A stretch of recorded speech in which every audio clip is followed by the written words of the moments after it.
This podcast is part of the Sports History Network, your headquarters for the yesteryear of your favorite sport. You can learn more at sportshistorynetwork.com.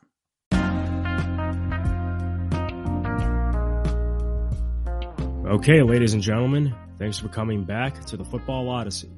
This is your host, Aaron Harris. Today I'm speaking with Greg James. Greg is a football historian that runs the CFL America Radio podcast and is the co-host of both From the 55-Yard Line podcast and Gridiron Japan. Greg and I kick back and have a wide-ranging conversation that covers his Canadian football fandom, Howard Cosell, American football in Japan, and much, much more. It was a pleasure to talk to a fellow football-obsessed fan like myself, and I hope you all enjoy this conversation just as much as I did. As always, feel free to subscribe, share, and reach out and let me know what you think. I've also attached the links to Greg's podcast and social handles in the description, so please go on and listen to his shows as well. As always, thank you for listening, and now enjoy the show. I was looking on Twitter today and I saw your new WFL. I don't know if it's your icon on the site or if it was just a poster that you had up there. Yeah, I started an additional CFL America, which is all my, all the podcast stuff from the 55-Yard Line, CFL America Radio, football nostalgia. I don't know. I had a little downtime over the weekend and let me do something World Football League because there's nobody out there doing any World Football League nostalgia that I can see on Twitter. So, and I in my moments where I've got some downtime, Pinterest and the phone, it's I call the phone my fidget spinner. So for me, football history is kind of my way of tuning out the real world. And I went in DC over the weekend and did a lot of that. And as I was telling you right before we went on the air, was in the eye of the hurricane over there in DC. So for me, football is kind of a nice break from reality. Yeah, and it's interesting, too, how social media for a lot of football history fans, and I guess on a broader spectrum, sports history fans, has become this sort of museum. Yeah, definitely has. And it's a place where we can all come together. Doesn't really matter which side of the aisle you're on. With football, we're all kind of on the same side. Sports in general, though. Yeah. I mean, you're doing 3 different podcasts, right? You're doing From the 55-Yard Line, CFL America, and then you had the Japanese football podcast, right?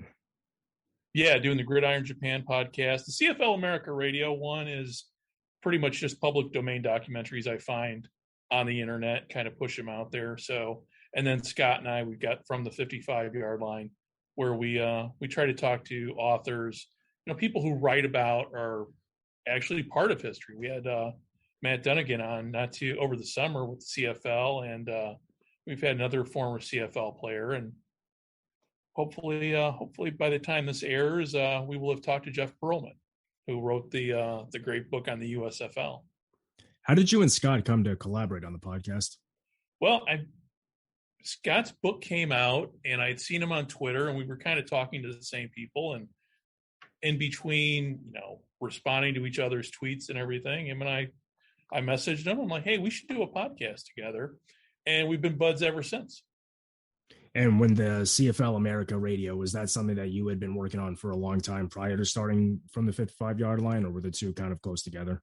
It was right together. Yeah. They both kind of, and for me, doing the podcast and doing the CFL America Radio all kind of happened about the time I retired from the military because I had a lot of extra time. And the one thing about the military is, you serve with a close group of guys. And once my service ended after 30 years, well, everybody kind of goes their separate ways. And, with our football community, as I like to call it on social media, it really is. There's really a tightness and a cohesiveness I've found in the last year that it's even better than when I had in the military in some respects. Yeah, I think the extent that I see a lot of disagreement either comes with mostly among coaches in terms of who likes to run out of a 22 personnel set as opposed to who likes running out of the power tee and, right. Who's having trouble with the double wing and how you should respond to RPOs. It seems like the coaches that sometimes can kind of go at each other, albeit civically, but Yeah, I do kind of enjoy those little discussions because it's good that with what you call like football Twitter, where you can look at history one day. The old football film Twitter page where they show a lot of like trick plays and old football footage. Oh yeah, I think it gives you great variety. Yeah, and then NFL Classic. I mean, there's just so many, guys out there like you and I just kicking that stuff out. For me, it's instead of Facebook, I do Twitter, pretty much football Twitter now. So talk to me about your relationship with football, because obviously, having followed you on Twitter and listening to interviews you've done, and then, just in kind of our personal conversations, football seems to have this larger than life appeal to you that it does to me. So can you, I guess, speak to what the game means to you and sort of your relationship with it? Yeah. Okay. So for me, I was born in 1967. So that puts me being, as I tell many people, I was born when Lombardi coached the Packers and Hallis coached the Bears. So you fast forward to 1977, I'm an impressionable 10-year-old who had to wear glasses in the second grade. So I think it was about the third or fourth grade is when I got glasses. They were brown horn-rimmed glasses that looked just like the ones Bob Griese wore. And from there on, I was hooked. I don't know if it was a magazine article I saw him in, it was on TV. I don't remember, but ever since then, I have been a hardcore football fan.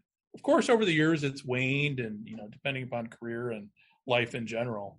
But that's where in '77, and specifically, I can even tell you the game was the game where the Dolphins. It was a Thanksgiving game. It was the Dolphins, who I was a huge fan. I was a 10-year-old kid watching my idol, Bob Griese, play, and he lit up the Cardinals for 6 touchdown passes in a game. Now, mind you, that was on Thanksgiving Day. There was a couple of years where the Cardinals were the home team for Thanksgiving. And so that's where it started. And but I didn't see my first NFL game until I think my second year of graduate school. What was it? That was a Colts Dolphins game in Indianapolis. I think it had to been 1990. So now, do you still follow the Dolphins? I mean, did that fandom stick with you? No. After Griese retired, after Zonka retired, because Zonka came back with the Dolphins in '79. So I was too young to, fall in love with the '72 Dolphins. But Zonka came back in '79, so at least I got to say I could say to myself, "Hey, I got to see Zonka play." And but after Griese retired, after Zonka retired, that's where I drifted back to the Bears, who were my hometown team. And then about 91, I was in Phoenix. I was kind of, I was young. I think it was about 25, 26, about ready to go and do Army basic training.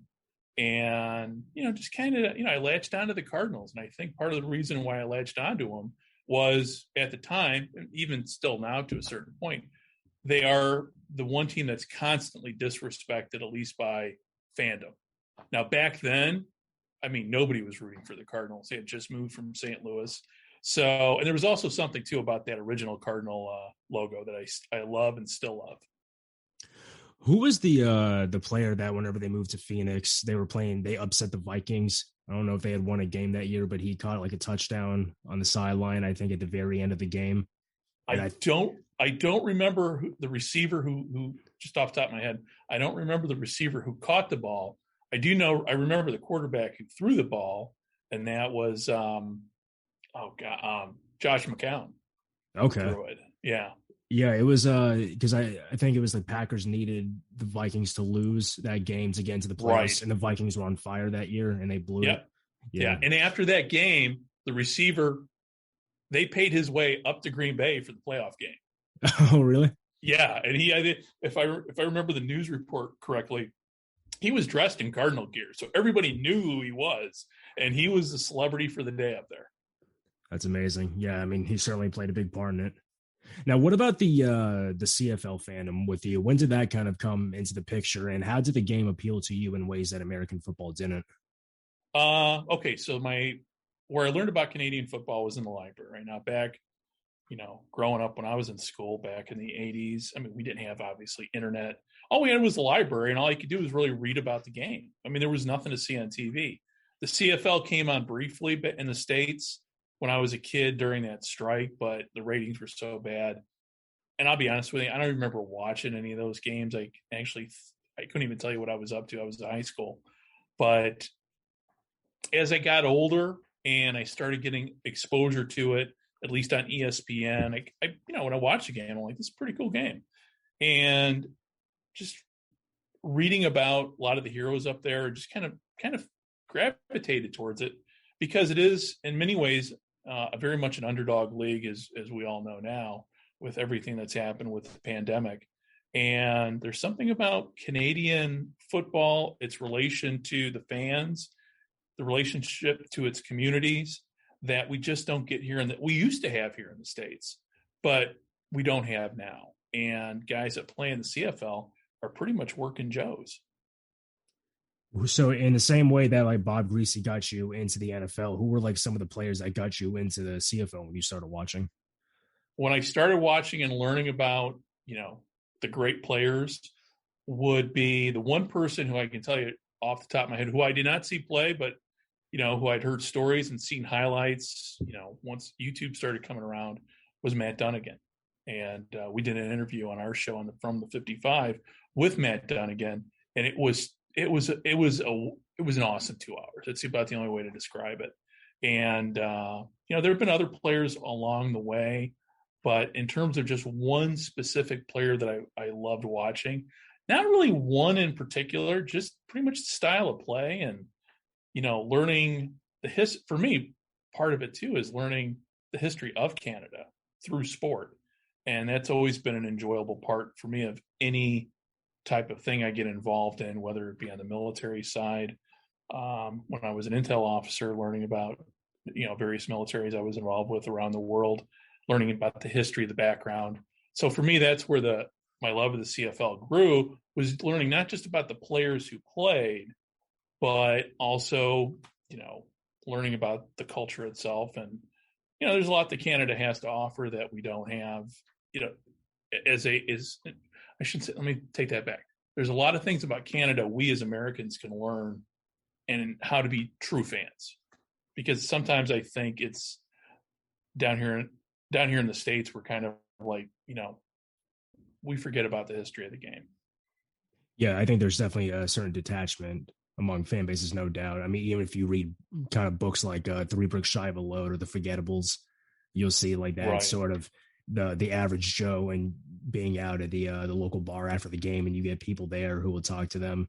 I mean, when I was in Atlanta, I was at a barbecue, and there was a guy who, when he was in college, worked up in Wisconsin as a bartender, and Brett Favre came to Lambeau that weekend for the first time coming back, and him and the offensive lineman and a few other people on the team bought the bar out for the night, so they didn't have anybody come in, which I guess in certain regards I can understand, being that it was Favre going back to Lambeau. But I think that does kind of highlight how the game has gotten so big and so corporatized that it's hard to really identify too much with people that play. Right.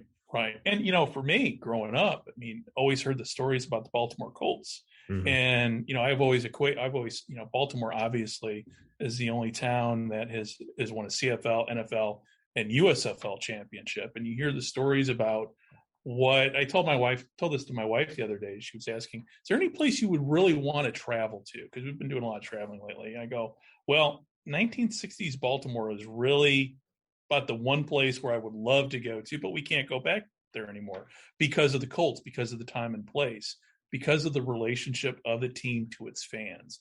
And like you said about Brett Favre, buying out a bar and kind of closing. No, I mean, back then, hey, Johnny Unitas and all the players drank with the fans. And so that's the other, in getting back to what we were talking about with why I love the CFL, there's still that relationship that CFL players have with the fans up there. Yeah, well, I think to your point too about looking at or using a sport to kind of learn also about a nation, a culture, and history in and of itself. Whenever I was doing the episode about football in Japan, or I guess even earlier than that, when I wrote the article for the website, I learned a lot about World War II and about, the country before the war, and about the occupation more than I had ever learned through school or just personal interest, anything like that. So it is I think sports in and of itself, or whatever you're interested in, is a great way to sort of go beyond just learning about that topic and learning about the surrounding history that it revolves around. Right. No, you're exactly right. I mean, I'm a huge fan of Japanese baseball, and within the next year or two, my wife and I are going to be moving back to Japan. And for me, football, gridiron football in Japan, baseball in Japan, those are going to be my conduits to understanding better the culture that I'm in. Yeah. Now, did your CFL fandom kind of coincide with your passion for the CFL game itself? Because for me personally, I was into the NFL before I really got deep involved in like the actual game itself, if that makes sense, like learning about the evolution of the rule books and the strategy. So would you say the two were kind of coincided with each other? Yeah, definitely. They coincided. I mean, you spend enough time in a library as a kid, you can only read the encyclopedia articles so many times on Canadian football until, even now up until this season, I really didn't have a favorite team. And at one point I just decided, hey, the BC Lions are my team. And it had something to do with, of all the teams that are out there, I joke with Reed Johnson over at the Marcast. I go, well, they're not America's team, but they're British America's team. So ever since then, I've, been rooting hard for the Lions, but much like being a Detroit Lions fan, being a BC Lions fan seems to be much like an Arizona Cardinal fan. Expect disappointment, but hope for the best. What would you say is the good starting point for someone who wants to learn about Canadian football history? You know what? I would say the Grey Cup, because the Grey Cup is the one game where, not going to pull any punches. The attendance at CFL games is not like what it is here in the States with the NFL. It's much akin to, kind of being in a White Sox game where it's mostly empty seats often. But the Grey Cup, if you're looking for the introduction to what the sport is, to what the Canadian football is all about, and also what it means to Canada, that would be the Grey Cup.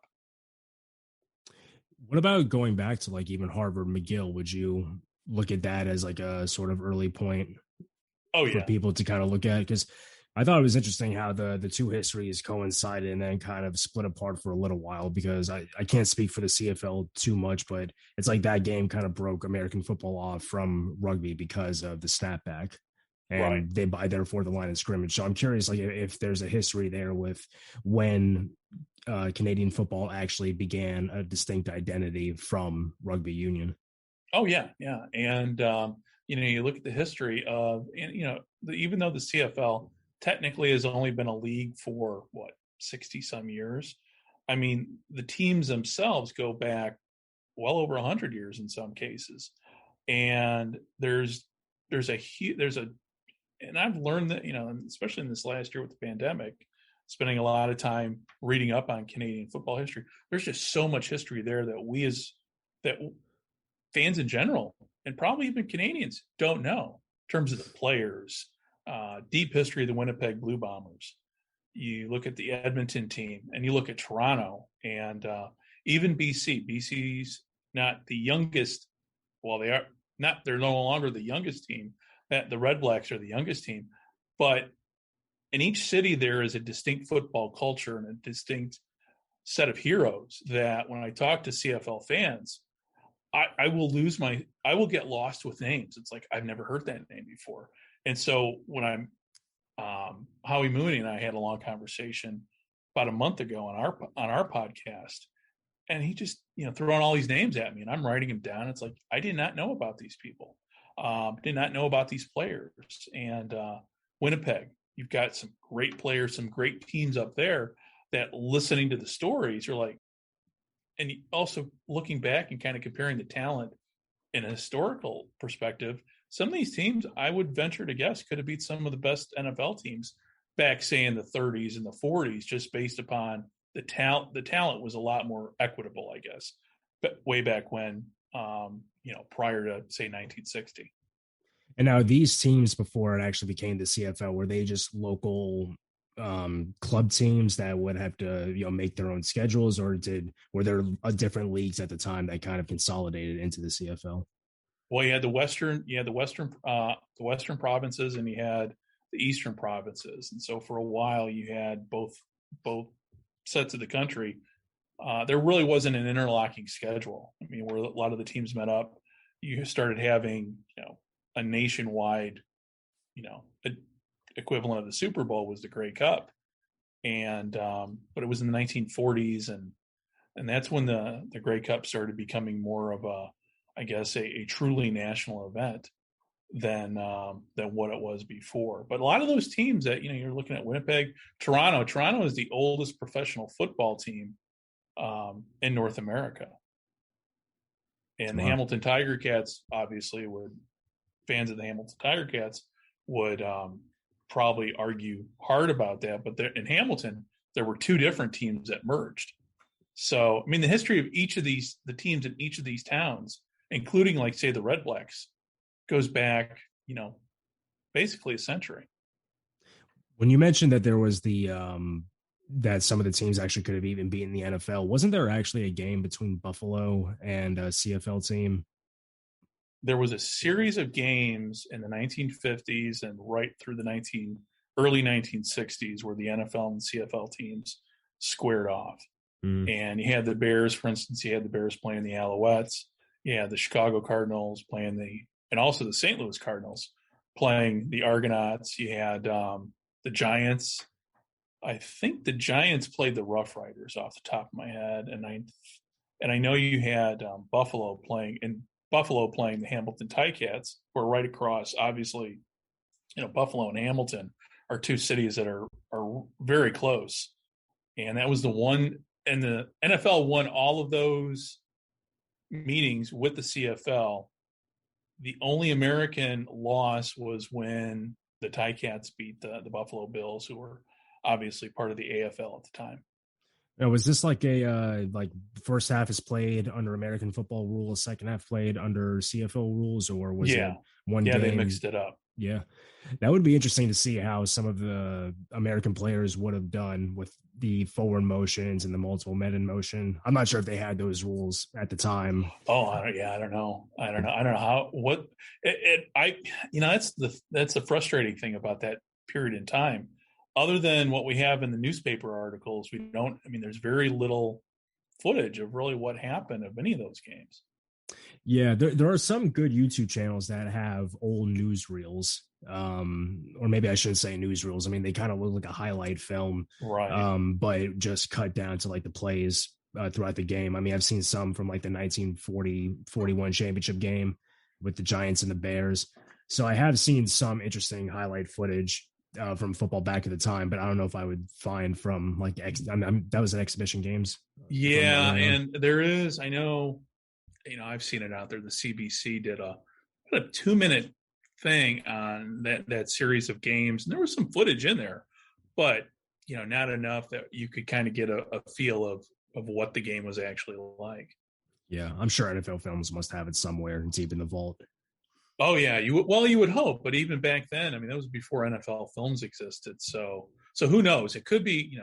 The great thing about YouTube is you and I have discovered over the years is, when people've got footage of stuff that's buried in their attics, and oftentimes it's discovered by a much younger relative, and the next thing you know, it's uploaded. There's a holy grail of games out there.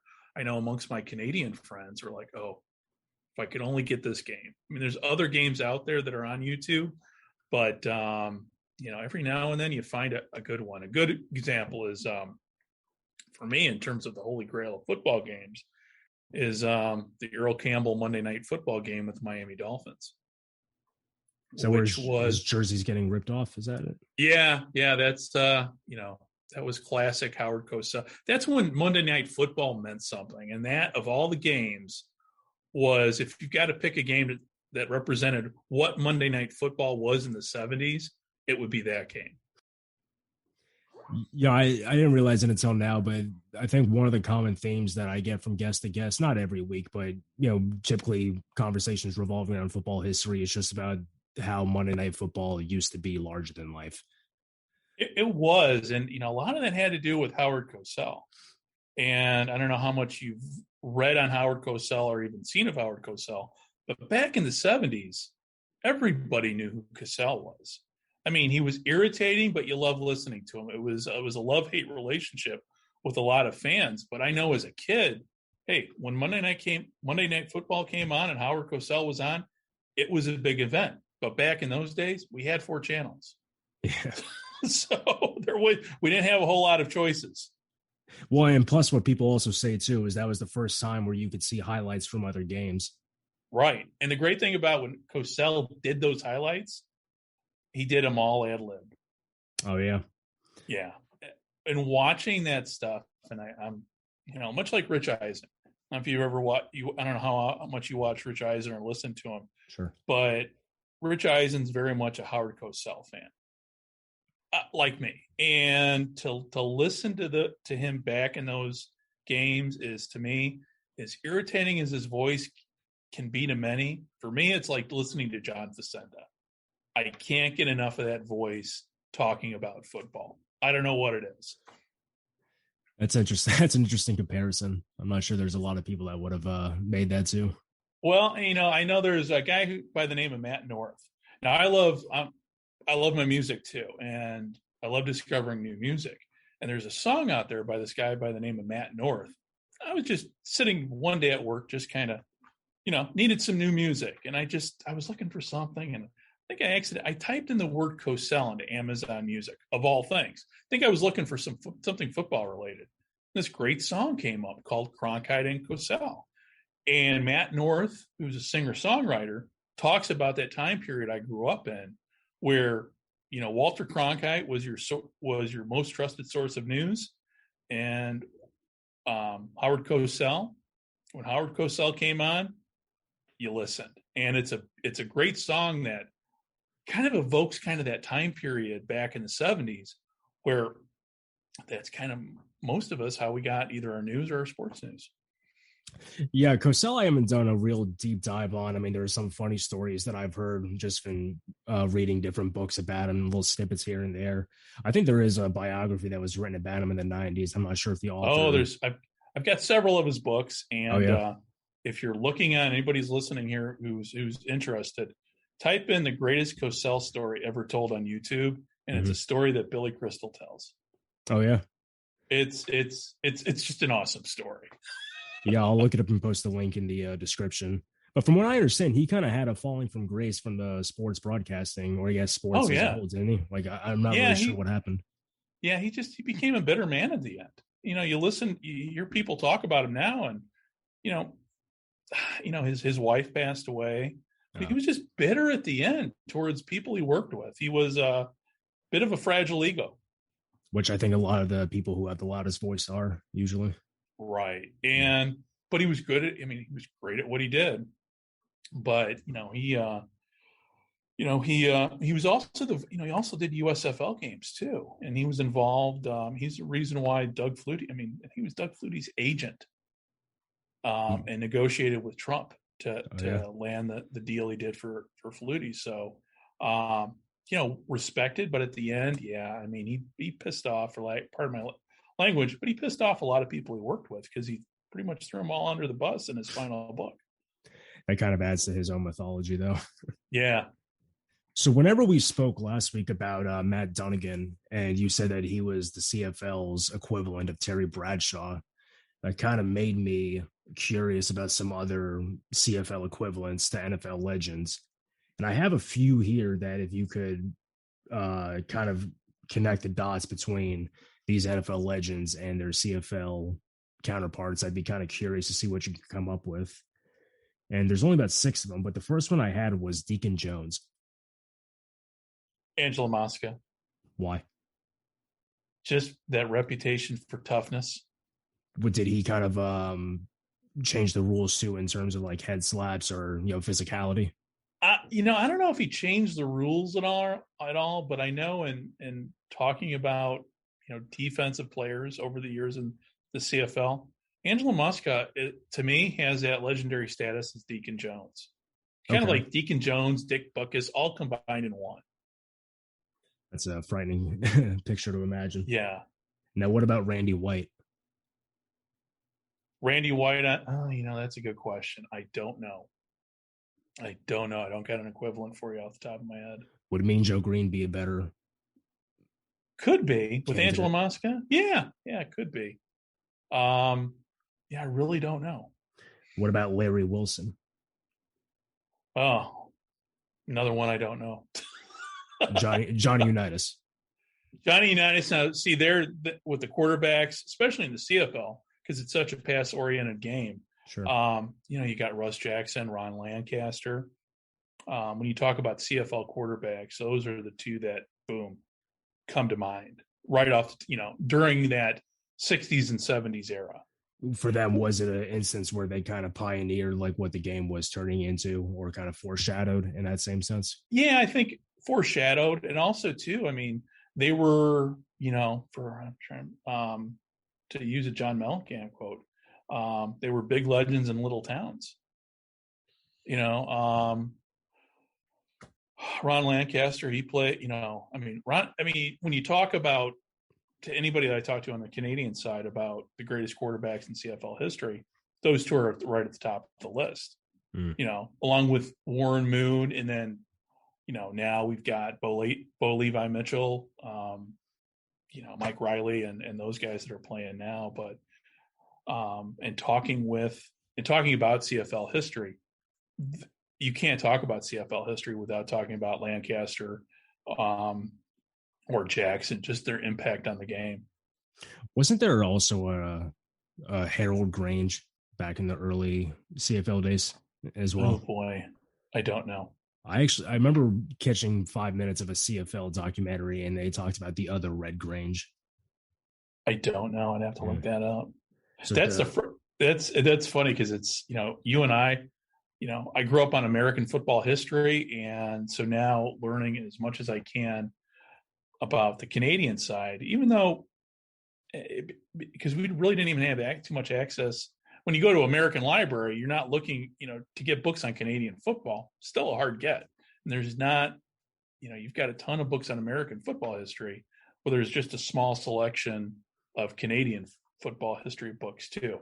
The internet obviously has changed things, but so I'm still learning. What would you say thus far that you've read is the quintessential Canadian football book? Anything by Frank Cosentino. He wrote a great book called The Passing Game, which, and he's, that book just kind of covers Canadian football from its beginnings to about the mid 70s when, the World Football League was coming in or threatening to come into Canada, and the Canadian Parliament was threatening to basically pass a legislation to keep American football teams out of Canada. Let me see here. And Paul Woods has written two great books. He's written a book on the 91 Argos and the early 80s Argos who won the Grey Cup. And I have not read the 91 yet, the 91 book yet. And everybody I've talked to said, you got to read it. It's just awesome. But he's pretty much, when it comes to football historians, him, Frank Cosentino, and there's a few others, and I just don't remember them off the top of my head. I've got all their books up in my reading room. I think The Passing Game might be on my reading list. Yeah. That one, that's more of it does document the game, but it's also very much about the boardroom battles and the CFL. Right. Yeah, Right. After I read The League by David Harris, which is predominantly about the boardroom battles within the NFL during Rozell's era, I was really interested in finding another book that was like that because, I never really seen a book that went that deep into the business side of the NFL and ownership battles. And that was actually something that came up, and I never have gotten the book yet. But, now that you mention it, it kind of reminds me of my interest in reading that one. And there's another one, End Zones and Border Wars. That's about the American expansion, right? Yes. Yeah. And to me, when during that whole XFL, CFL speculation, that was the one book that I kept referencing to people, especially on the American side, because the people, those who, CFL fans already went through one American expansion and it didn't go well. And so that was, trying to explain to Americans down here kind of what the CFL is all about. And, just don't, I was defending the CFL side saying, listen, just because it's American doesn't mean it's better. I'm like, well, here, read this book. And it's surprising that, the one thing about history is in order to learn from history, you got to read about history. And that's where the lessons of that American, when they came down here, they brought the Canadian game down to the States, there's some great lessons learned. Whenever I was writing the article for my website about the history of pro football in Las Vegas before the Raiders, I did a little research on the Las Vegas Posse. Yeah. And it just sounded like that was a shit show from the get-go. I mean, they were practicing in a parking lot right next to the Tropicana Hotel and Casino. Oh yeah. And then actually the book's got some great stories about Ron Meyer. That was the coach, right? Coach. Yeah. Yeah. Apparently, didn't the quarterback for that team actually go on to break passing records in the CFL? Anthony Calvillo. Yeah. He's another one of those guys on the Mount Rushmore of great quarterbacks in the CFL that, as we were talking just a little bit ago. Wow. I completely did I blanked out on. Yeah, it was funny. I mean, when I was watching the broadcast and there was talk about them moving to Sacramento or maybe like another location, I don't remember where, right. But you had the broadcasters that said players say they played in front of more people in high school than they had for this game. Well, and the thing with the Canadian experiment down here was, and this is, as we're kind of moving along and there's always this talk about the next spring league, is the marketing research, whether it's going to sell or not. It was clear when the CFL came to the States that nobody had researched anything. Mm-hmm. And the fact that, and just by sheer luck, the team of Baltimore was, for all practical purposes, a success, a moderate, minor success, but a success. It was, the reason why that happened was because of a confluence of the players' strike, Baltimore getting turned down for an NFL expansion. So the, fans of Baltimore had nothing really to watch. Stallions show up, they just got turned down by the NFL. So, but, it's hard to capture lightning in a bottle twice. Yeah, I haven't gone too deeply into the Stallions lore, but it does seem to me that if it was any other city where they had the success, it probably wouldn't have done that well, just because I think the relationship that the city of Baltimore had with the NFL at that time, they were willing just to support anything but the NFL. Right. Well, and the other part of that too was that team did have the blessing of the old Colts too. Yeah, Johnny Unitas, Tom Addy, he was part of that group. They had the blessing of the old Colts, but and the frustrating part is there's still a segment out there, and it's even still happens in Canada where they see Canadian football as inferior product to what's put out, to what we play down here in the States. Yeah, it's funny you bring that up because when I was living in Atlanta, I was at a beer festival and there was a guy that was from Canada who, I don't know if he had moved to the U.S. or if he was just down in Atlanta doing a construction gig. And I asked him, like, do you go to any Canadian football games? Because he was talking about hockey. And he said, yeah, I've been to a few, but most people prefer the NFL just because it's a better product. I'm kind of curious. I mean, based off your, your research and your conversation, is that the sentiment that most people would give you? Yeah.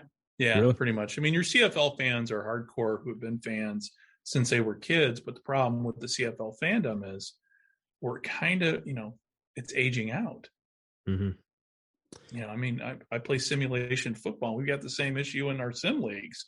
All the guys in my sim leagues are in their 60s and 70s. And for somebody like me, it's in his mid-50s. I'm kind of the young guy of the bunch. So the problem with the CFL, So the problem with the CFL is it's kind of the same thing. They're just not attracting the new fans, like, the way they attracted young fans back in, say, in the 50s, 60s, and 70s. Yeah, that almost seems similar to the problem that baseball has right now in America. Oh, yeah. And, baseball is another good example. I mean, people, I don't think really recognize it. I mean, I've seen, you don't see it here in Chicago if you go to a Cubs game. You see, I mean, it's the Cubs. There's something about, but you go on the South Side to a Sox game, and you see that fact. You see that baseball is kind of losing fans. I mean, it's not cheap, obviously, to go to games anymore. But and that's the other problem with the CFL. I mean, in many ways, they're pricing the average fan out of stuff. I mean, the NFL has priced us all out anyway. Yeah. We're hearing that argument. The Bears are talking about building a new stadium up in Arlington Heights, and when that thing does get built, guys like you and I, it's going to be, we're going to have to budget out for just one game. Oh, certainly. As far as the relationship between the NFL and the CFL, at what point in the CFL's history do you think that it became this sort of, quote unquote, unofficial development league for the NFL? Like probably at the point where you had a lot of guys that were, kind of taxi squad guys going up there to get more experience. When do you think that really started kind of fermenting? I think that really started happening after, I would say probably about the 90s. I mean, it was happening even before then. But, I mean, when the money really started to take off in the States with football, the CFL kind of got left in the dust in terms of revenue stream. So I don't really specific, but it's been within the last, say, 30 years. Because there was a time where guys would not go to – Joe Theismann, a good example. He was drafted by the Dolphins back during the Bob Griese era. He was supposed to be the heir apparent to Bob Griese. Argonauts offered him more money. He went north. Yeah, there was a Pro Football Researchers Association article I read a couple of years ago. It was an older article, but it was talking about the bidding war in the 1950s between the CFL and the NFL. And I had never given it much consideration because I just kind of figured that back in those days, there was probably a little crossover, but for the most part, It didn't really lead to any all-out bidding war. And obviously it was never as big as the AFL, NFL, but I thought it was an interesting piece of history that I never really considered. Yeah. Well, and back then too, you didn't have TV money. It's when the TV money really started to take off is where you saw things kind of like starting to separate. Because the CFL, they've got a TV contract, but their TV contract with TSN is, it's $5 million per team. So, okay, so you divide that by, times that by, that's still less than what many players make on teams. Yeah. So you got 45 million TV contract. Well, you're playing your star players like, double that. Yeah. I don't know if I have this right, but didn't one of the sponsors pull out? I don't know if it was a TV sponsor. I think one of the beer companies up in Canada pull out, and that's when they had to kind of expand in America to rely on the expansion fees. Right. Yeah. I think it was Carling O'Keefe that pulled out. Yeah. And that's where, going back to talking about Paul Woods, Paul Woods makes the argument that John Candy is the one who ultimately saved the CFL. John Candy. So back in the 90s, he was part of that ownership group. He was the one that was he was advocating for American expansion. And he started the American, an expansion committee. Now, obviously he passed away, right after his ownership in the Argonauts, but he was the one that pushed that. And I know Paul and I, and Arshan, we were talking about Paul's first book, kind of makes that argument. And it's a valid argument that without John Candy, because again, the CFL has always been money, I don't want to say money deficient. They're really operating on a shoestring. And there was a point right after the American expansion stuff ended that there was a real question where they were going to make it to the next season. Because, they were literally operating on a shoestring. Now, they're a single entity ownership, right? There's no individual owners that own franchises. No, that's the problem. There's 9 individual owners. I think that because if you had a single entity, I think the CFL would be in much better financial shape. Has it always been that way? That structure? Okay. Yeah, it's always been that way. So in the CFL, you have 6 teams that are owned either by groups or individuals, and then 3 other teams that are owned by the communities that they're in. So you've got Winnipeg, Edmonton, and the Rough Riders, they're owned by the community. And then you've got 6 other teams that had individual owners, whether they be just one person, say out in British Columbia, Gotcha. or in Toronto, where you've got MLSE that owns not just the Argonauts, but the Raptors, the Maple Leafs, the soccer team out there. So you got 9 different owners, and that does make, much like the NFL. In the NFL, when it comes to the ownership and the relationship, the owners and the commissioner, in the NFL, there's a strong commissioner. You don't really have a strong commissioner in the CFL, at least in my opinion. Does the CFL have an equivalent to Pete Rozelle? No, I don't think so. No, I don't think so. You look at the number of commissioners they've had. I mean, Pete Rozelle. Maybe that's not fair for me to ask, because Rozelle is really a generational commissioner. But, right. No, but they haven't had a generational. They haven't had a generational commissioner. If they did, I think you wouldn't have the CFL having the issues that it does. I mean, Randy Ambrosie's a nice guy. We all know he is, but he just doesn't have the ability to wield the authority that Pete Rozelle was handed back in 1960 by George Halas and the old school owners to, compete with the AFL. And that's a reason I think why Pete Rozelle had so much power, was because of the threat of the AFL. Yeah, certainly. So with that said, I mean, would you say that there was ever what people would consider a golden age of the CFL? I think in talking with a lot of my friends, especially those my age, I would say the 60s and the 70s, because back then you had full stadiums. And then, once the 80s, it was the 80s that kind of began that long, slow decline to kind of where we're at now, where you occasionally you'll have a full stadium somewhere, but when you watch a game, I mean, oftentimes there's more empty seats than there are people in the stands. Edmonton being a classic example of that, and same with Toronto. And these are towns, especially Toronto. I mean, Toronto is one of the founding members, is the oldest pro football team on the continent, but yet, they struggle to fill a stadium and put even 10,000 people in it. Now, where does Canadian football kind of fit in the pop culture conversation? Because, I mean, obviously hockey dominates up there, and, I'm not really sure, what else would constitute, pop culture in Canada. But, if you go to a bar up in Canada, not that you live there, but, I mean, do you often find that you could find people having a conversation about, CFL games that are being played that weekend, or where does it kind of really fit into the bigger picture of their culture? And I think, and if I'm wrong, I hope somebody corrects me on it, but in talking to people, following the Canadian news. So back in the States, for the longest time, you had football is number 1, baseball is number 2, basketball is number 3, and NHL is number 4. Well, that whole order has been, NFL is still number 1. NBA and NHL probably competing for that number 2 slot, and baseball is at number 4. The CFL is probably the number 4 sport up there because, hockey is always going to be number 1. Sure. Well, you've got, the Toronto Raptors. They're Canada's team, and baseball would probably be but then you've got soccer. So you've got 5 major sports now. And I apologize. I should have mentioned MLS, but MLS is number 5 here in terms of popularity among spectator sports. But MLS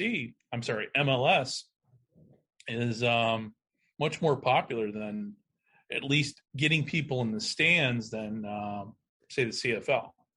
On the flip side, when it comes to TV ratings, the CFL is still a popular sport. Well, I think even if we're talking about what we mentioned earlier about people enjoying the NFL as a product, I mean, could you even argue that number 5 spot would probably, or that number 4 spot would be a tie between MLS soccer and NFL before Canadian football? Yeah. Interesting. Yeah. Does what about like Canadian college football? Is that a thing at all up there? Well, it is. The problem is you can't find it on TV. And even Canadians will tell you, I'd love to watch it, but where can I find it? I mean, they play it, and there's a lot of talent that's up there, but it's just visibility. Yeah, certainly. I mean, it seems like probably streaming is the only way that you would find it. Right. But even then, just even trying to find, as they call it up there, U Sports is hard. I mean, it's kind of like with the Japanese X League. Until YouTube came along, nobody knew that there was football in Japan. That's a good segue to your history with Japanese football and your time in Japan, because you lived over there for quite a while, yeah? No, I didn't. I met my wife over there. I was on a trip. This was 27 years ago. So that's how I met my wife. Okay. And, I've always known they played X League football over there. But again, it's one of those things where, it's being Japanese, there's not a whole lot in English being written about it. Mm-hmm. Now, as the internet, go ahead. Oh, go ahead. I'm sorry. No, go ahead and finish. Oh, but as the internet has evolved, X League and Japanese college football is on YouTube, and the browser software has evolved to the point where, you can just hit the translate button and kind of get a gist of what's going on over there. When did you first find out that they did play American football in Japan? Oh God, I can probably right about the time I got married. Okay. But this is going way back. Yeah. Have you been to a game? No, never been to a game. Watched a lot of games on YouTube but never been to a game. But more where my wife is from, it's not really near anywhere, I want to say, readily accessible.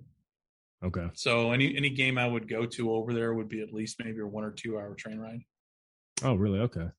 Yeah, you and I are in the same boat in terms of really being exposed to the sport from YouTube. And really, I didn't really give it much consideration. But the way I found out about it was I had gotten a book from my parents for Christmas called Touchdown: An American Obsession. And it's essentially like a collection of academic papers published about football. Really? Yeah. And they had an international section that talked about various different countries that had American football, whether it was Germany, Latin America, China even. And they had one about football in Japan. And that by far was the most, in-depth research that went into that portion of the book. And ever since then, I went on YouTube and started looking at footage of them playing, and it was incredible, especially to find a lot of the games from, even the late 70s. I mean, because most of the games I'd actually be willing to say I've seen are probably from the mid 80s until probably the mid 90s. Yeah. And then go ahead. Oh, and over there, it's a club sport. I mean, it's a very, the CFL, we're talking the rankings, mm-hmm. Like with CFL, the CFL saying being number 5. Man, American football is like number 46 down in Japan. Oh, definitely. Yeah. So, there's a following, and but it's a passionate following. Yeah. Yeah. Well, and that's what I love about watching it, because number one, most of the players are all amateurs, mm-hmm. even though, the X League, the X League is not a professional football. There are guys on the team who are paid, and those are the guys that come over from overseas that are paid to play on the teams. But in general, all those players, they're playing for free. They're playing for the love of the game. Sure. I think I remember seeing this on Twitter sometime back about the current dynamic, the playing dynamic, how they play for their companies and their employers is sort of similar to how it was in the early NFL era in like the 1920s. Yeah. And even then, right now, a lot of the company teams are going away. There's only a couple company sponsor teams over in Japan. You do a lot of the guys that I think Panasonic and Fujitsu are the purely company teams, whereas a lot of the other teams that are still club. Yeah, I don't know if I don't think IBM is a complete company team anymore. They've got sponsorship, but a lot of these guys come in, even though, say, for example, IBM is on the helmet, the guys that are playing don't necessarily work for IBM. Gotcha. When do you think for a while, college football was really a much better product than the X League was? When do you think the transition really began between the power structure going from college to the X League? Oh God, that'd be a good question to field to John Gunning with the Japan Times, who's part of our podcast team. But in just kind of and speaking with him, it's been within the last, say, 20 years There's been a disparity of talent. So just recently, up until this, I think it was this past year, the final culmination Japanese football championship was played between the X-League champion and the college champion. So let's just use the American equivalent. Okay. So let's put the Buccaneers against, who won the college championship last year? I can't even remember. It's Bama. Was it Bama? That's what I thought. So imagine the Buccaneers and Alabama going against each other. I mean, yes. I mean, well, there would be those who probably would advocate saying Alabama's a bit of a pro team anyway, but they're still not going to compare. Yeah. Right. They're not going to compare. So they stopped. So after this.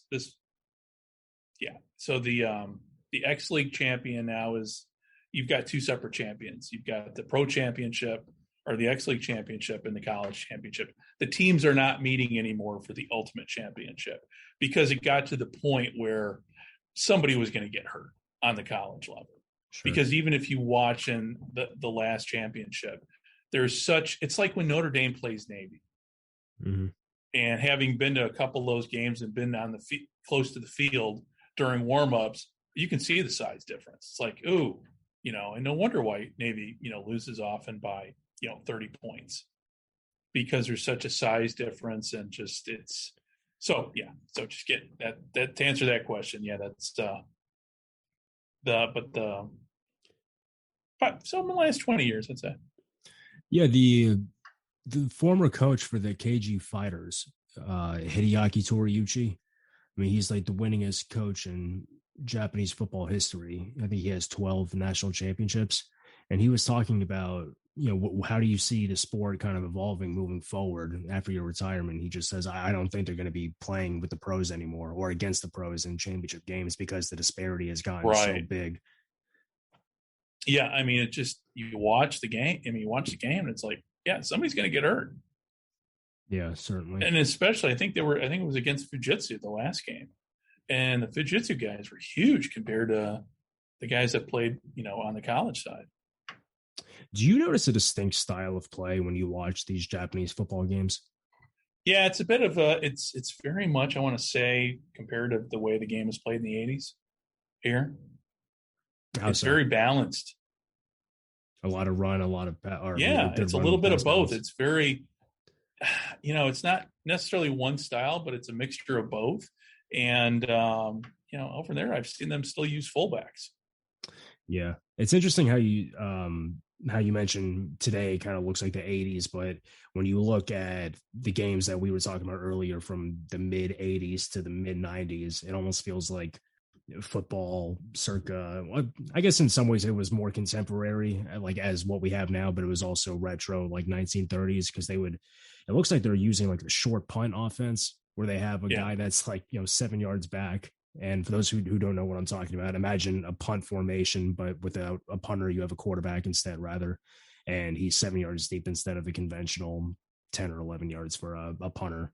But yeah, I mean, they take the snap and they drop back easily 15 yards before they throw the ball. And it's funny to watch, but that's what makes it unique. I mean, I like the fact that you can watch football in a different country and see the way they suit it to their own body types and their strengths, you could say. The great thing about watching football, American football in Japan, same way with watching baseball is, even though it's they're both American sports by birth.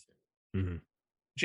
The Japanese have taken the sport and and not so much made it their own, but put their own spin on it.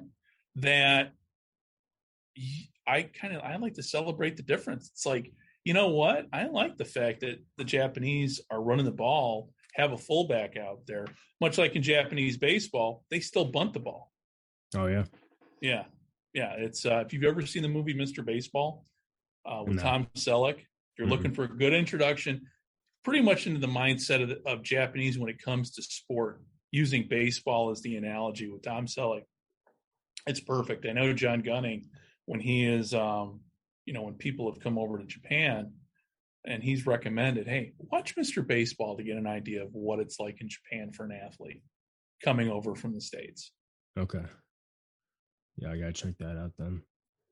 It's just, what you were talking about, how you celebrate the difference, I think that's especially what would be strong for football, right? I mean, we can kind of go with this with the like talking about spring leagues too, where I don't want a carbon copy of the NFL, right? Right. Give me something different. You know, I know people want to Yeah. chalk it up as gimmicky football, but like that's what I want. Right. And Anything, you know what? Yeah, go ahead. I'm sorry. For me, the only thing like I think that needs to be consistent when we're talking about like kind of creating off-brand football is that, you know, the ball can't be projected forward once it's past the line of scrimmage, right? Like you can't like catch a forward pass and then 20 yards downfield and then throw it, kick it, Right. butt it, whatever. You know, it's like once the ball crosses the line of scrimmage, that's it. But you know, I would welcome a league where anybody could catch the ball behind the line of scrimmage, or you could have multiple forward passes behind the line of scrimmage, and that's what the XFL had done whenever they came back in vogue in the what was it, 2020 incarnation, 2019? Yeah. Unfortunately, I missed that entire 2020 season just because I had in 5 weeks, I think at 3 or 4 of those weeks, I had military duty, so I wasn't able to watch any of the games.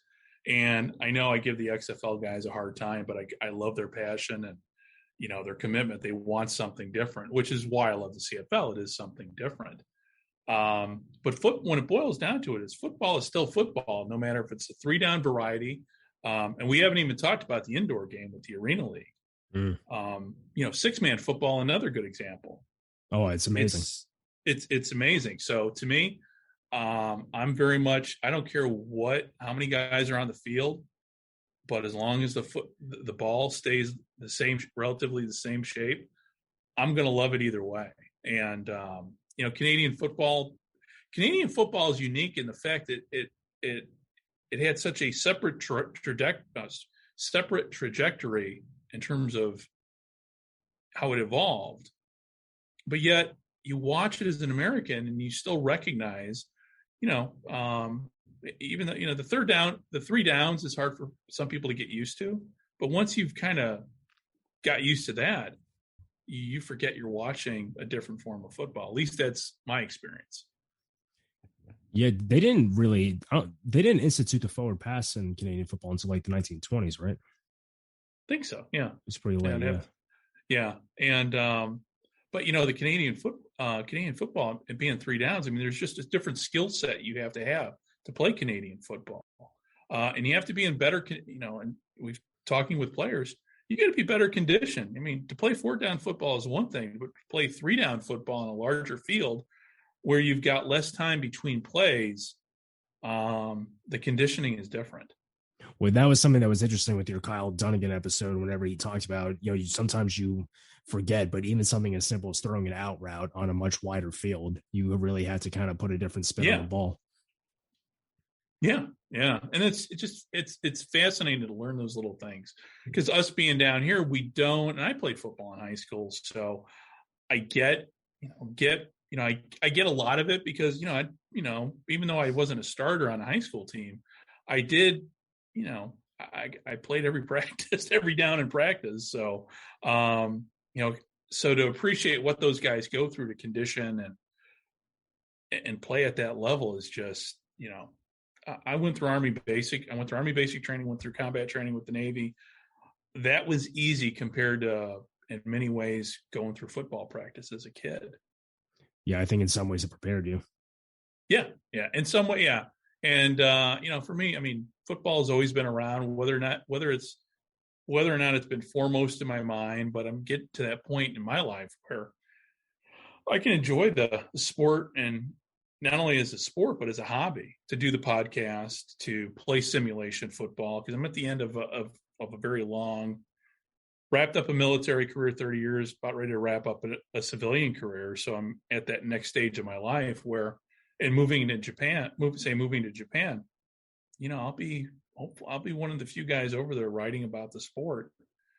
Even though right now it's going to be for my own little blog that doesn't cost anybody a dime, but for me, even though it's a hobby, in my remaining years being over in Japan, that's what I want to do. I want to focus in on, celebrating, American football, even though I'm going to be on the other side of the world. What's your blog's name? Well, I've got a couple blogs, but we got CFLAmerica.ca, and then we've got GridironJapan.net. So those are the two.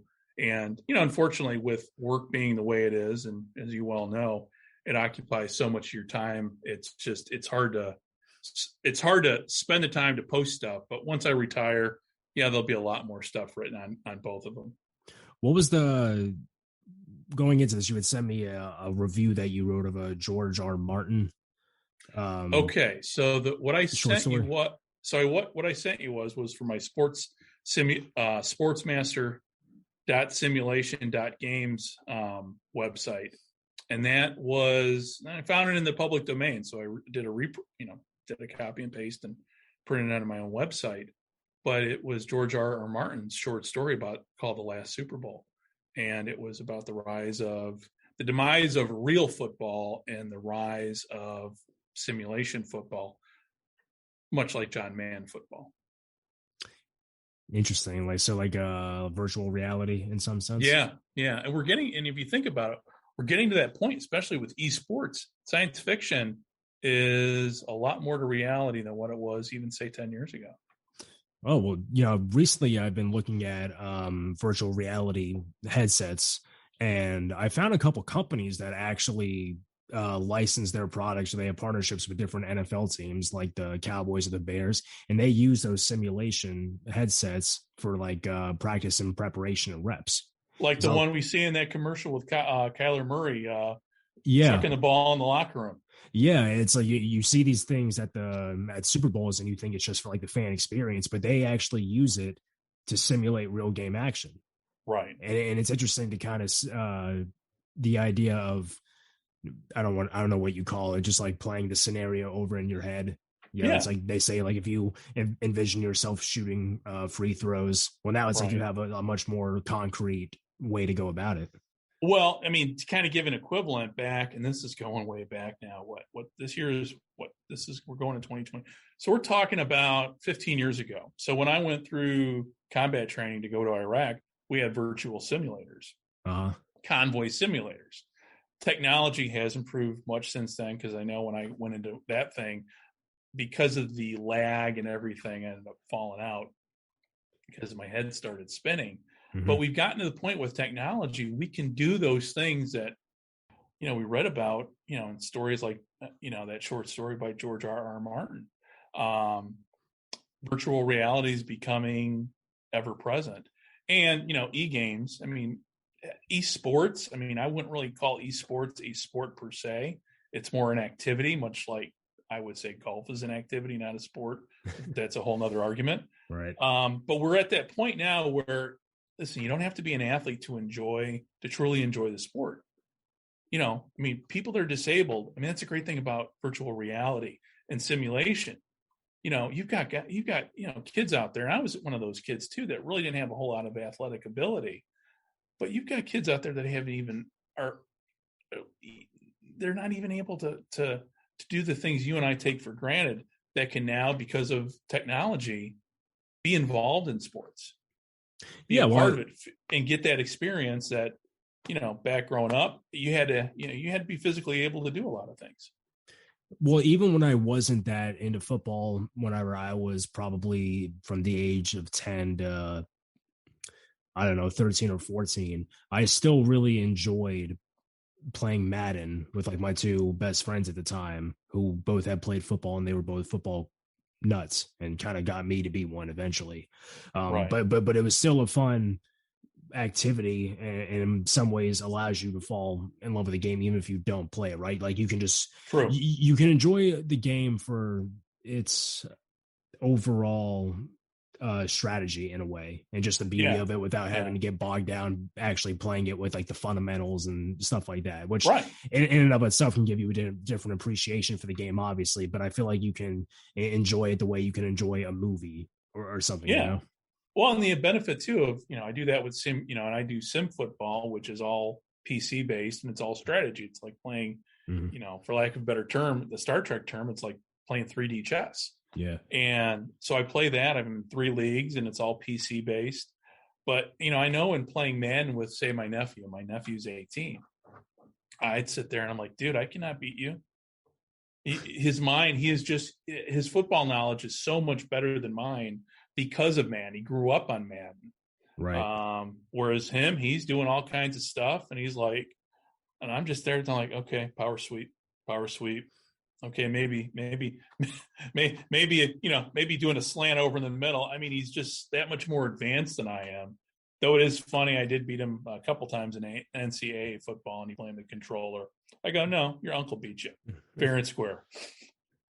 Oh, that's an older game though, so maybe he just didn't know how to work it.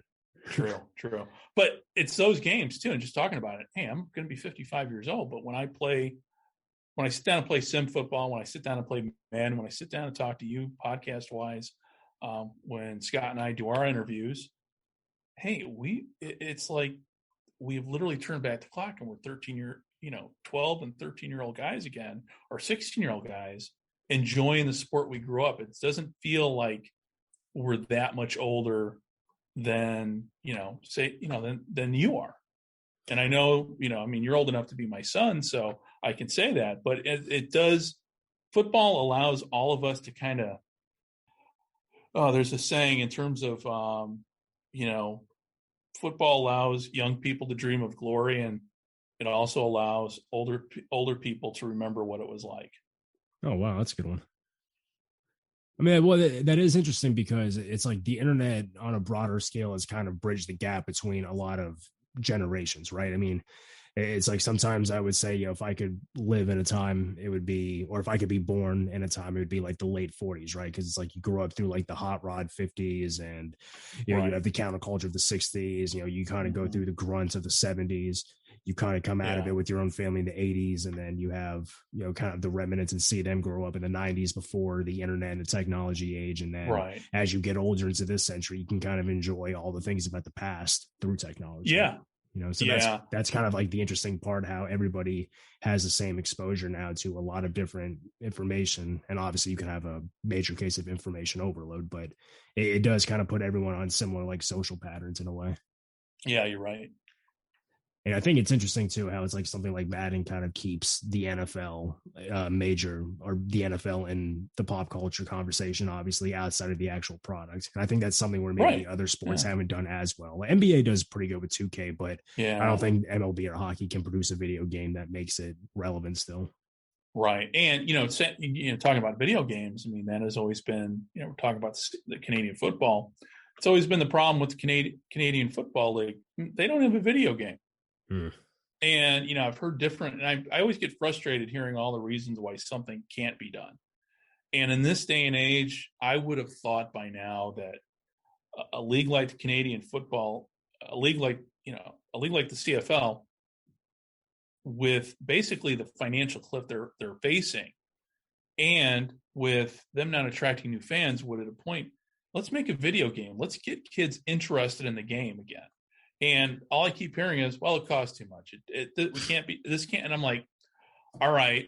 And it's much like, when I was in Iraq, hearing all the reasons why we couldn't do something. And obviously we saw what, Iraq eventually fell apart because there was too many people, at least in my opinion, saying, all the ways you can't do things where, if some effort went into doing some things, maybe things could have succeeded. Same way with the CFL. If they just put some more effort into marketing, into building that fan base, like through a Madden game that is equivalent in graphics and style and everything, then I think the sport, the league itself, has a chance of surviving, well after I'm gone.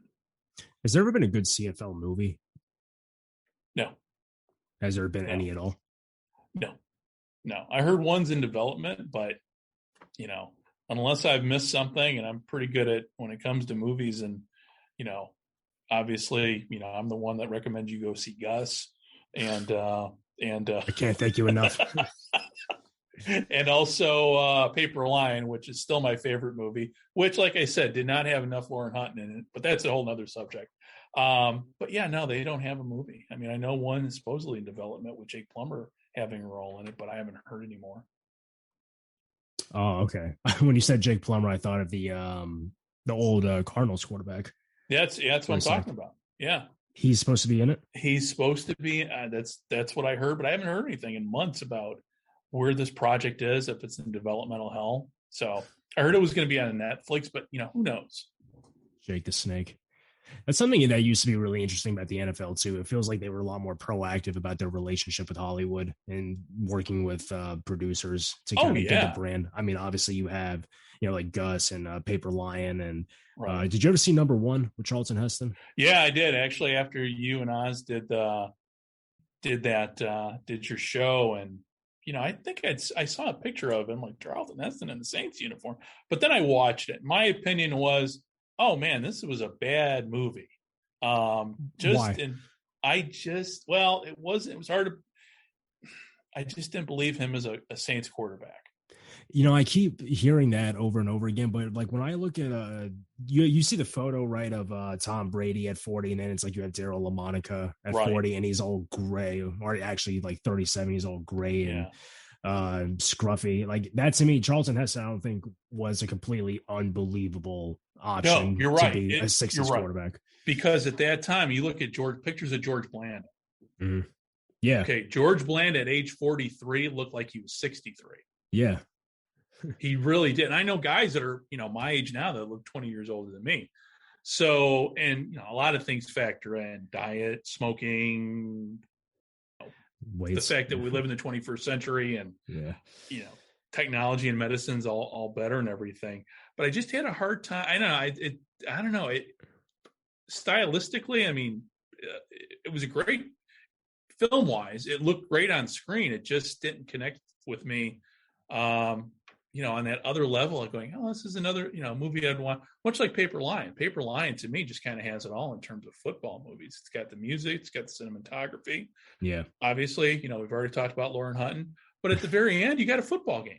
And you got a football game you don't know the outcome of.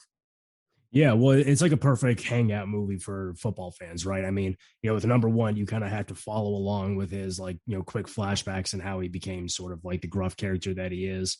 But with Paper Lion, it's like, you just have such long football sequences, and you have a lot of fun music and kind of good jazz Americana that goes into that time period. It evoked a time period that I vaguely remember growing up, because it was like towards the end of the 60s. And, I'm of that generation that was born before Sesame Street.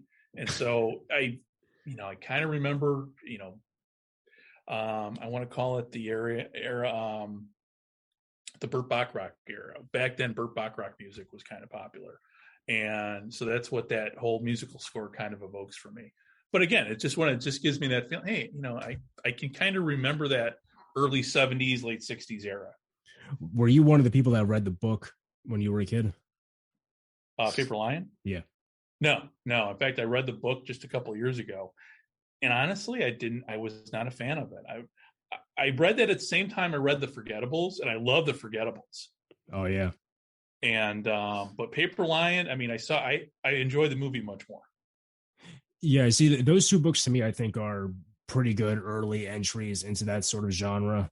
But I think as more books came later on, like Dr. Z's The Last Season of Willie Eubank and Three Bricks Shy of a Load, like those to me are two of the best you can do in that genre. And those are ones I have not read yet. In fact, the other day, I downloaded Semi Tough and North Dallas 40. I mean, I've seen the movies. Mm-hmm. Yeah. And those are other, Semi Tough is one of my favorite football movies, just because I'm a huge Burt Reynolds fan. Yeah. Oh, yeah, definitely.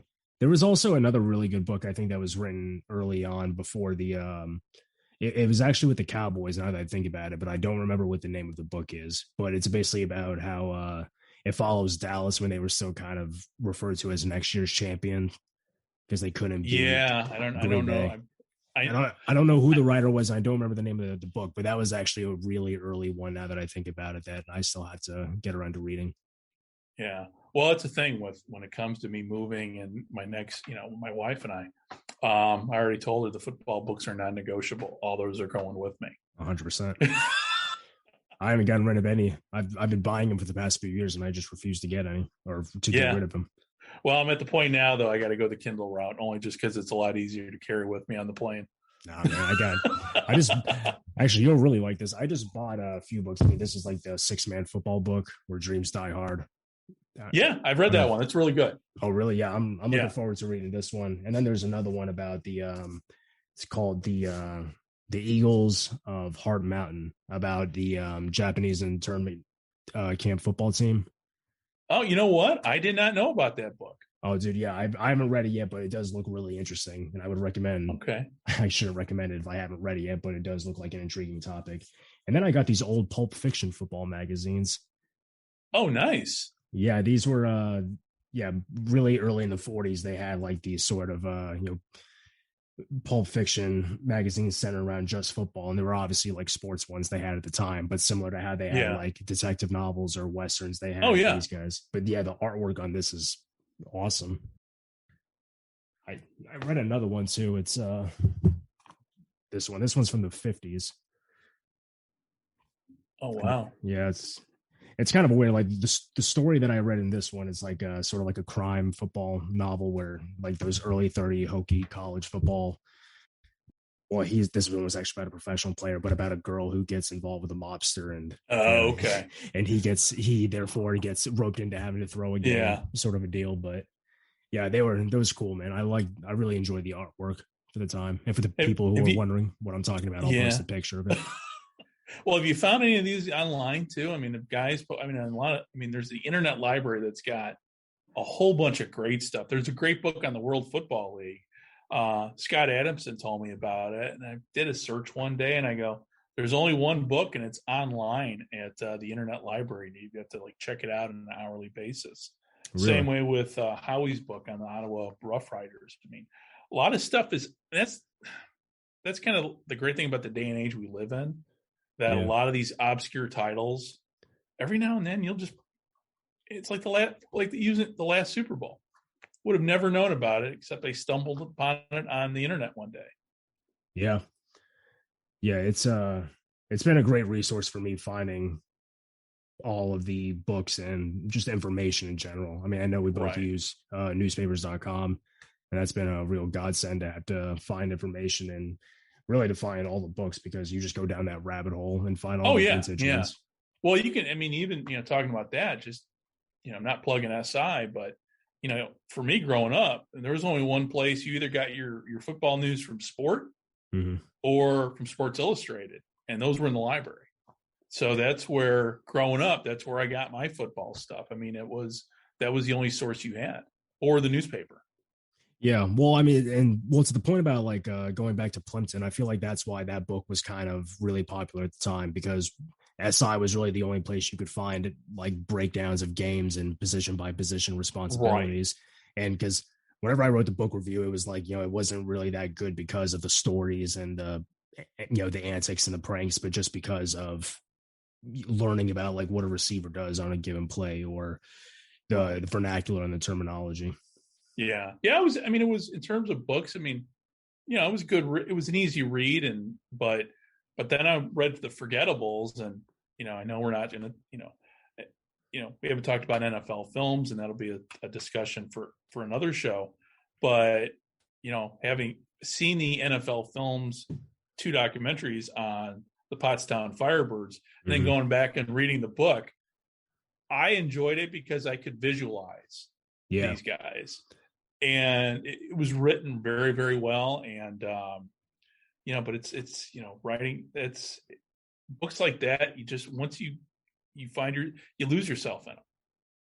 Yeah. Well, especially, I kind of wish I would have read the book before I watched the 2 documentaries, but whenever I got to talk to Phil talking about the experience of making that.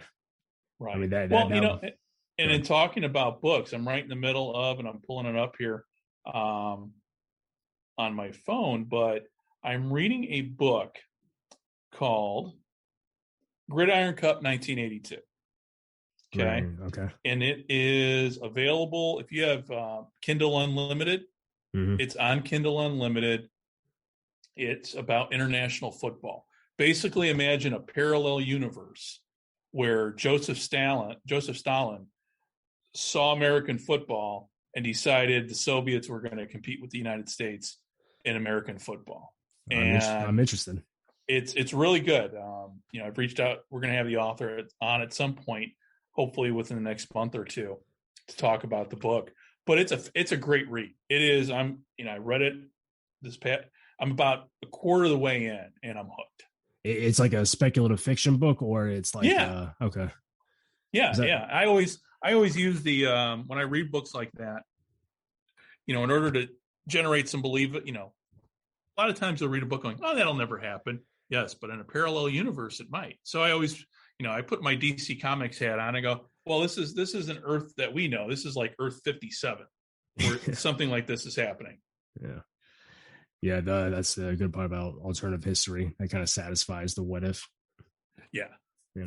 Well, you have to run very soon, so I'm glad that we had the time to do this, man. This was a lot of fun, very wide-ranging conversation. So I could talk football all night, man. I love doing this stuff. So, and hopefully we'll be talking hopefully very soon on our other favorite subject, NFL films. Yeah, everybody stay tuned in the near future. Might be as soon as next week, but more details will come. But yeah, we're going to be doing a entire show revolving around NFL films. So stay tuned, everybody. All right, Greg, do you want to tell people where they can find you on Twitter and Instagram if they've never seen the show? On Twitter, I'm at CFL America and also at Gridiron Japan. And from there, you can find our websites and our podcast. I know on the podcast side, on CFL America side, you've got CFLAmericaRadio.ca and from the 55yardline.ca, and over on Talking Japanese American Football, you've got GridironJapanRadio.net and GridironJapanTV.net, and then GridironJapan.net. It's a mouthful. Yeah, I'll put it in the description if anybody didn't get all that. All right, Greg, but thanks again for coming on the show, man. I'm looking forward to the next episode. All right, brother. We'll see you soon.